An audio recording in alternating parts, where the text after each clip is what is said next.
ओम नमः शिवाय। शिवाय नमः। हर हर महादेव। सबसे पहले विभिन्न आदिनम से जुड़े आप सभी पूज्य संतों का मैं शीश झुकाकर अभिनंदन करता हूं। आज मेरे निवास स्थान पर आपके चरण पड़े हैं। ये मेरे लिए बहुत सौभाग्य की बात है। ये भगवान शिव की कृपा है जिसकी वजह से मुझे एक साथ आप सभी शिव भक्तों के दर्शन करने का मौका मिला है।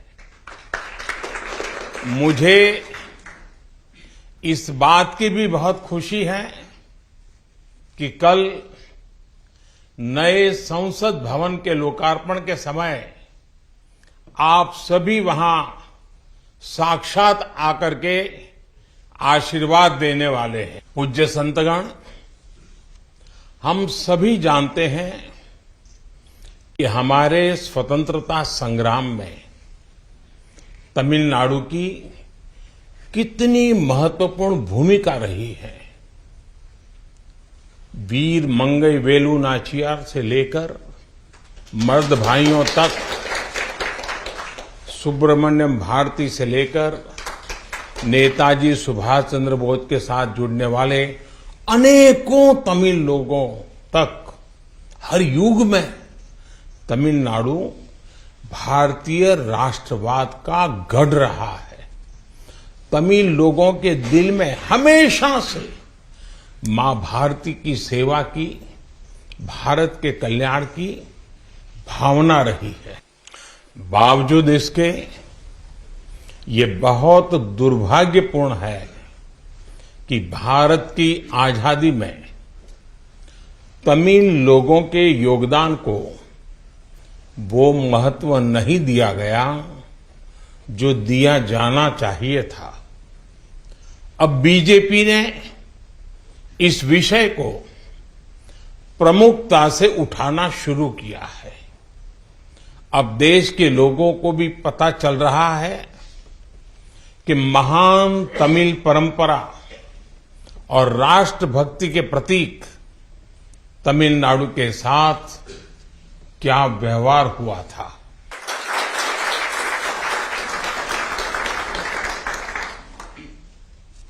जब आजादी का समय आया तब सत्ता के हस्तांतरण के प्रतीक को लेकर प्रश्न उठा था। इसके लिए हमारे देश में अलग अलग परंपराएं रही हैं, अलग अलग रीति रिवाज भी रहे हैं, लेकिन उस समय राजाजी और आदिनम के मार्गदर्शन में हमें अपनी प्राचीन तमिल संस्कृति से एक पुण्य मार्ग मिला था। ये मार्ग था सेंगोल के माध्यम से सत्ता हस्तांतरण का। तमिल परंपरा में शासन चलाने वाले को सेंगोल दिया जाता था। सेंगोल इस बात का प्रतीक था कि उसे धारण करने वाले व्यक्ति पर देश के कल्याण की जिम्मेदारी है और वो कभी कर्तव्य के मार्ग से विचलित नहीं होगा। सत्ता हस्तांतरण के प्रतीक के तौर पर तब 1947 में 1947 में पवित्र तिरुवावड़ुतुरई आदिनम द्वारा एक विशेष सेंगोल तैयार किया गया था। आज उस दौर की तस्वीरें हमें याद दिला रही हैं कि तमिल संस्कृति और आधुनिक लोकतंत्र के रूप में भारत की नियति के बीच कितना भावुक और आत्मीय संबंध रहा है। आज उन गहरे संबंधों की गाथा इतिहास के दबे हुए पन्नों से बाहर निकलकर एक बार फिर जीवंत हो उठी है। इससे उस समय की घटनाओं को समझने का सही दृष्टिकोण भी मिलता है और इसके साथ ही हमें ये भी पता चलता है कि सत्ता के हस्तांतरण के इस सबसे बड़े प्रतीक के साथ क्या किया गया। मेरे देशवासियों, आज मैं राजा जी और विभिन्न आदीनम की दूरदर्शिता को भी विशेष तौर पर नमन करूंगा। आदीनम के एक सेंगोल ने भारत को सैकड़ों वर्षों की गुलामी के हर प्रतीक से मुक्ति दिलाने की शुरुआत कर दी थी। जब भारत की आजादी का प्रथम पल आया, आजादी का प्रथम पल, वो क्षण आया, तो ये सेंगोल ही था जिसने गुलामी से पहले वाले कालखंड और स्वतंत्र भारत के उस पहले पल को आपस में जोड़ दिया था। इसलिए इस पवित्र सेंगोल का महत्व सिर्फ इतना ही नहीं है कि ये 1947 में हस्तांतरण का प्रतीक बना था। इस सेंगोल का महत्व इसलिए भी है क्योंकि इसने गुलामी के पहले वाले गौरवशाली भारत से, उसकी परंपराओं से स्वतंत्र भारत के भविष्य को कनेक्ट कर दिया था। अच्छा होता कि आजादी के बाद इस पूज्य सेंगोल को पर्याप्त मान सम्मान दिया जाता, इसे गौरवमयी स्थान दिया जाता, लेकिन ये सेंगोल प्रयागराज में आनंद भवन में वॉकिंग स्टिक यानी पैदल चलने पर सहारा देने वाली छड़ी कहकर प्रदर्शनी के लिए रख दिया गया था। आपका ये सेवक और हमारी सरकार अब उस सेंगोल को आनंद भवन से निकाल कर लाई है। आज आजादी के उस प्रथम पल को नए संसद भवन में सेंगोल की स्थापना के समय हमें फिर से पुनर्जीवित करने का मौका मिला है। लोकतंत्र के मंदिर में आज सेंगोल को उसका उचित स्थान मिल रहा है। मुझे खुशी है कि अब भारत की महान परंपरा के प्रतीक उसी सेंगोल को नए संसद भवन में स्थापित किया जाएगा। ये सेंगोल इस बात की याद दिलाता रहेगा कि हमें कर्तव्य पथ पर चलना है, जनता जनार्दन के प्रति जवाबदेह बने रहना है। पूज्य संतगण, आदीनम की महान प्रेरक परंपरा साक्षात सात्विक ऊर्जा का प्रतीक है। आप सभी संत शैव परंपरा के अनुयायी हैं। आपके दर्शन में जो एक भारत श्रेष्ठ भारत की भावना है, वो स्वयं भारत की एकता और अखंडता का प्रतिबिंब है। आपके कई आदीनम के नामों में ही इसकी झलक मिल जाती है। आपके कुछ आदीनम के नाम में कैलाश का उल्लेख है। ये पवित्र पर्वत तमिलनाडु से बहुत दूर हिमालय में है, फिर भी ये आपके हृदय के करीब है। शैव सिद्धांत के प्रसिद्ध संतों में से एक तिरुमूलर के बारे में कहा जाता है कि वो कैलाश पर्वत से शिव भक्ति का प्रसार करने के लिए तमिलनाडु आए थे।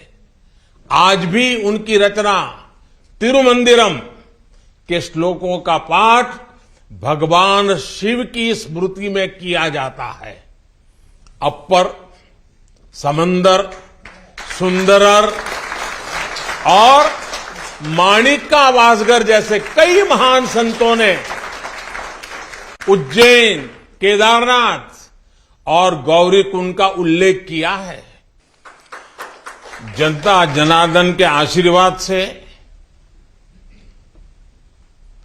आज मैं महादेव की नगरी काशी का सांसद हूं, तो आपको काशी की भी बात बताऊंगा।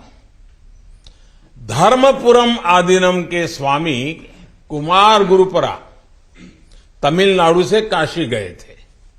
उन्होंने बनारस के केदार घाट पर केदारेश्वर मंदिर की स्थापना की थी। तमिलनाडु के तिरुपन्नदारु में काशी मठ का नाम भी काशी पर रखा गया। इस मठ के बारे में एक दिलचस्प जानकारी भी मुझे पता चली है। कहा जाता है कि तिरुपन्नदारु का काशी मठ तीर्थ यात्रियों को बैंकिंग सेवाएं उपलब्ध कराता था। कोई तीर्थ यात्री तमिलनाडु के काशी मठ में पैसे जमा करने के बाद काशी में प्रमाण पत्र दिखाकर वो पैसे निकाल सकता था। इस तरह शैव सिद्धांत के अनुयायियों ने सिर्फ शिव भक्ति का प्रसार ही नहीं किया, बल्कि हमें एक दूसरे के करीब लाने का कार्य भी किया। पूज्य संतगण, सैकड़ों वर्षों की गुलामी के बाद भी तमिलनाडु की संस्कृति आज भी जीवंत और समृद्ध है, तो इसमें आदीनम जैसी महान और दिव्य परंपरा की भी बड़ी भूमिका है। इस परंपरा को जीवित रखने का दायित्व संत जनों ने तो निभाया ही है, साथ ही इसका श्रेय पीड़ित, शोषित, वंचित सभी को जाता है कि उन्होंने इसकी रक्षा की, उसे आगे बढ़ाया। राष्ट्र के लिए योगदान के मामले में आपकी सभी संस्थाओं का इतिहास बहुत गौरवशाली रहा है। अब उस अतीत को आगे बढ़ाने, उससे प्रेरित होने और आने वाली पीढ़ियों के लिए काम करने का समय है। पूज्य संतगण, देश ने अगले 25 वर्षों के लिए कुछ लक्ष्य तय किए हैं। हमारा लक्ष्य है कि आजादी के 100 साल पूरे होने तक एक मजबूत, आत्मनिर्भर और समावेशी विकसित भारत का निर्माण हो। 1947 में 1947 में आपकी महत्वपूर्ण भूमिका से कोटि कोटि देशवासी पुनः परिचित हुए हैं। आज जब देश 2047 के बड़े लक्ष्यों को लेकर आगे बढ़ रहा है, तब आपकी भूमिका और महत्वपूर्ण हो गई है। आपकी संस्थाओं ने हमेशा सेवा के मूल्यों को साकार किया है। आपने लोगों को एक दूसरे से जोड़ने का, उनमें समानता का भाव पैदा करने का बड़ा उदाहरण पेश किया है। भारत जितना एकजुट होगा उतना ही मजबूत होगा। इसलिए हमारी प्रगति के रास्ते में रुकावटें पैदा करने वाले तरह तरह की चुनौतियां खड़ी करेंगे। जिन्हें भारत की उन्नति खटकती है, वो सबसे पहले हमारी एकता को ही तोड़ने की कोशिश करेंगे। लेकिन मुझे विश्वास है कि देश को आपकी संस्थाओं से आध्यात्मिकता और सामाजिकता की जो शक्ति मिल रही है, उससे हम हर चुनौती का सामना कर लेंगे। मैं फिर एक बार आप मेरे यहां पधारे, आप सबने आशीर्वाद दिए, ये मेरा सौभाग्य है। मैं फिर एक बार आप सबका हृदय से आभार व्यक्त करता हूं, आप सबको प्रणाम करता हूं। नए संसद भवन के लोकार्पण के अवसर पर आप सब यहां आए और हमें आशीर्वाद दिया, इससे बड़ा सौभाग्य कोई हो नहीं सकता है। और इसलिए मैं जितना धन्यवाद करूं उतना कम है। फिर एक बार आप सबको प्रणाम करता हूं। ओम नमः शिवाय। वणक्कम।